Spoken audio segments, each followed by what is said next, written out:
আসসালামু আলাইকুম everyone, welcome back to my another video. এখন যেহেতু শীত পড়ছে, যার কারণে অনেক ঠান্ডা লাগছে, আর এই ঠান্ডার কারণে গাড়ি চালানো অনেক অসুবিধা হয়। আপনারা যারা আমার ভিডিও দেখেন, আমার ভিডিওগুলো প্লিজ ভালো লাগলে শেয়ার করে দিবেন, যাতে বেশি বেশি ভিউ হয় আমার ভিডিওতে। আর আমি যেহেতু নতুন ভিডিও ছাড়া শুরু করছি, যার কারণে অনেক দেরি হবে ভাইরাল হতে। আপনারা যদি আমাকে সহযোগিতা করেন ভাইরাল হওয়ার জন্য, তাহলে আমি খুব সহজে ভাইরাল হয়ে যেতে পারবো।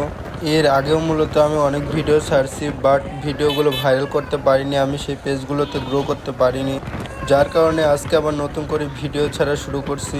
আপনারা যারা ভিডিও দেখবেন প্লিজ ভিডিওগুলো শেয়ার করে দিবেন, ভিডিওটি শেষ পর্যন্ত দেখবেন এবং পাশে থাকবেন। ধন্যবাদ সবাইকে।